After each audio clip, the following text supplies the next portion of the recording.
Is hiring changing? Today on The Twitch Show.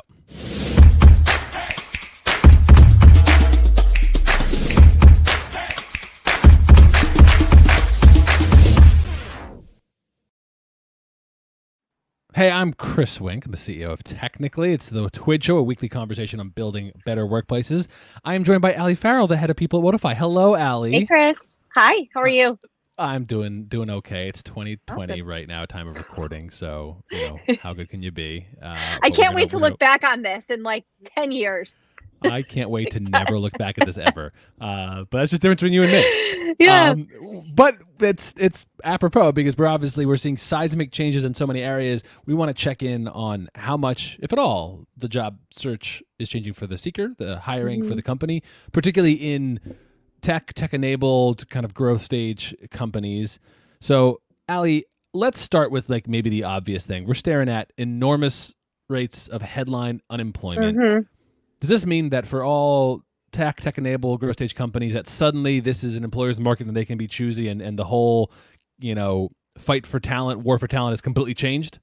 No, it is. In my experience, it is the absolute opposite. And I find that now more than ever, especially in the tech industry and, tech-enabled industries, the candidate experience and treating it and defaulting to as though it's a candidate market is honestly one of the most important things you could do. So no, unemployment is high, but I haven't seen it impact our industry specifically the way that it has impacted others.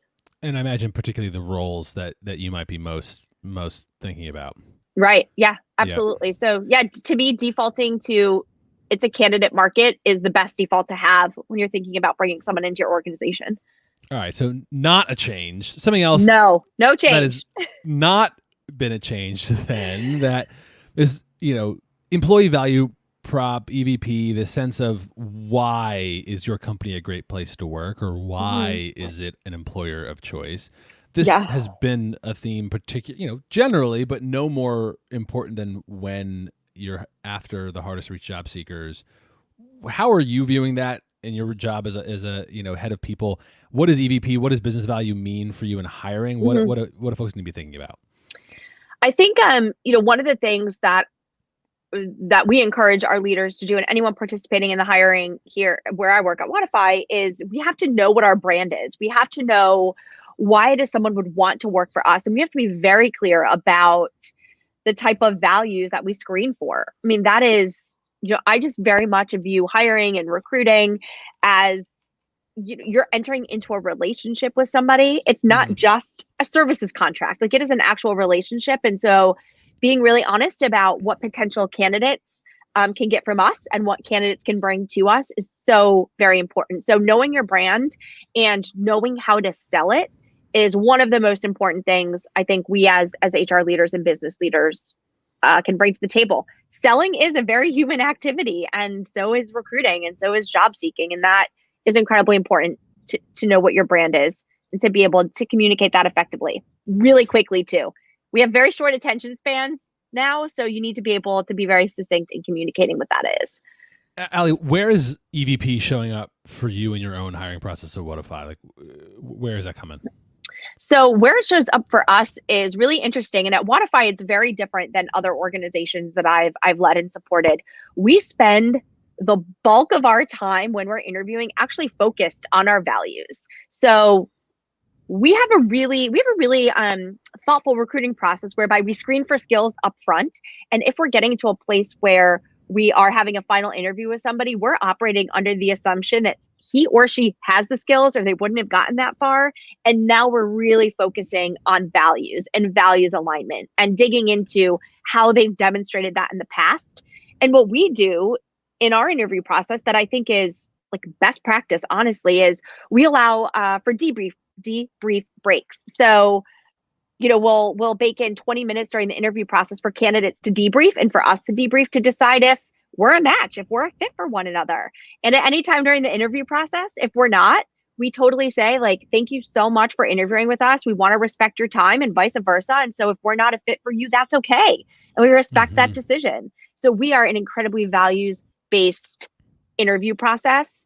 I would say 75% of our conversations are based on values an alignment as opposed to just skills. And I think that is a huge differentiator. I think it's really important. That is something different. Okay. All right. So so far it's been things that have not changed. The truths. Let's then there are keep some truths. Yeah. going. What tools are you using, seeing for recruiting the best and the brightest? Yep. What's changing, and maybe what's not? Yeah. So I mean, there are many things not changing. Networking, still incredibly important. Building relationships, still incredibly important. Being able to sell yourself as a candidate, really important. Tell me what you've done, what you're proud of, and how you can help me solve my business problems, and do it in 30 seconds. Super important. That will never change. Candidate experience, not going to change. All really incredibly important things. The things that I think are changing that tools or access that I think are really good for hiring managers and leadership teams to consider are things like artificial intelligence. There are a ton of tools out there and companies that can support that. And because, at a macro level, there's a lot of candidates flooding the market, it can be really hard to cut through some of that noise to get to how to best spend your time with the most qualified applicants. And there are artificial intelligence solutions that can help with that. Super important.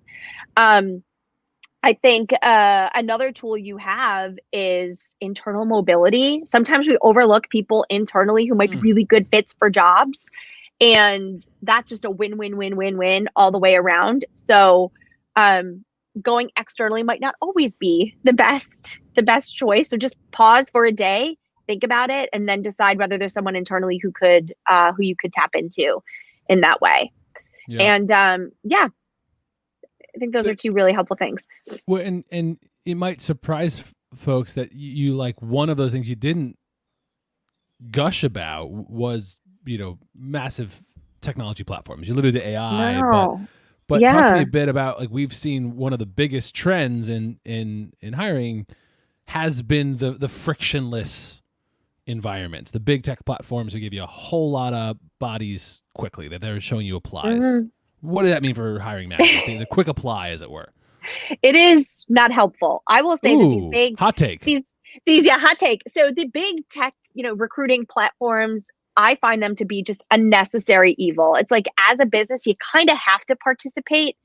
But I don't always find that they're the best way to get candidates. It gives you a lot of candidates, but it's not about quality candidates. It's about quantity. And to me, quantity is not a metric I care about. It's not a metric that drives business. Just because I have more applicants doesn't mean I have better hires, and doesn't mean that I'm meeting my business goals. So I am not into the quick apply. I think if I'm a job seeker, what I'm telling you is you will have a better chance getting hired reaching out to people who work at the company you're interested in than you ever will in a quick apply.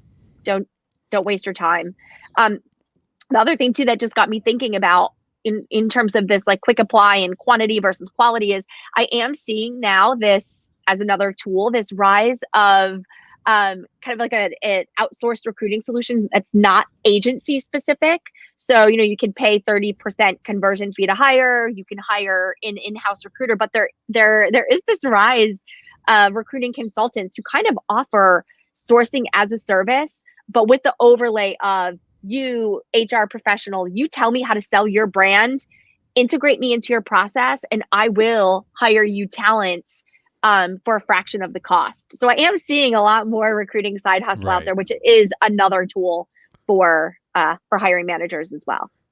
Is there, like you mentioned a bit on metric, do you have favorite metrics that you care most about? I honestly, time of tenure, cost of hire, time of hire. I look at retention. I look at how good we were at hiring and retaining candidates. To me, that is one of the most important metrics. Yes, time to fill is important because there are business implications if you're not filling recs quickly. But to me, you could fill a rec in a day, but if that person isn't productive and engaged, and he or she leaves 6 months down the road, that metric hasn't helped me make better business choices. So for me, if we have somebody getting, time to productivity is, 3 months, let's say, where you're fully autonomous, you're integrated, that is great. And if you stay with us for 2 or 3 years in the tech world, that is also great. And those are the things that matter the most most to me when I look at success in recruitment. That's great. Yeah. So, all right, let's go out with a bang here. Anything you specifically want? Like, if you got to be, the leader of all of the hiring managers, HR and people fun. ops generally, what is that like? Change to behavior or methodology that you would most advise folks to incorporate today? What should they watch this and go say? I gotta be thinking about this.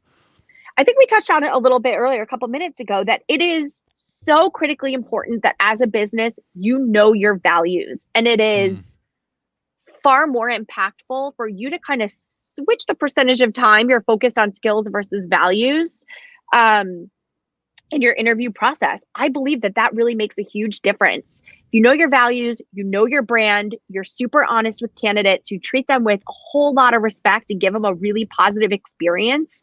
And you kind of default to the growth philosophy, right? Like you assume people have the skills, then you give them all of the tools they need to grow. I think that's huge. Like I said before, recruiting and hiring is really a relationship you're entering into. It is not just a very transactional service agreement. And I think our recruiting processes could really and should really start reflecting that. Just really more values-based matching conversations, I think, need to happen. It'll be better results for everybody if that's the default. Values. I like that. It speaks a lot to you are applying for an organization or a company first, and the role perhaps even secondary. If it's a place you want to be or a culture, it works. It works for you. Absolutely. If you are somewhere you want to be, you will work harder. You will be more engaged. You'll be more creative. You'll be more open to taking risks. And those are the type of things that drive business and cultures forward. So I think values, honestly, one of the most important things. Selling, knowing your brand, being able to talk about it, and then screening for values alignment.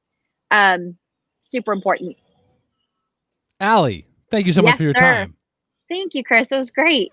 That has been this week's Do It Show, conversations on building better workplaces. It's Allie Farrell, head of people at Wodify. Appreciate it, Allie. We'll see you next week. Thank you. Bye-bye.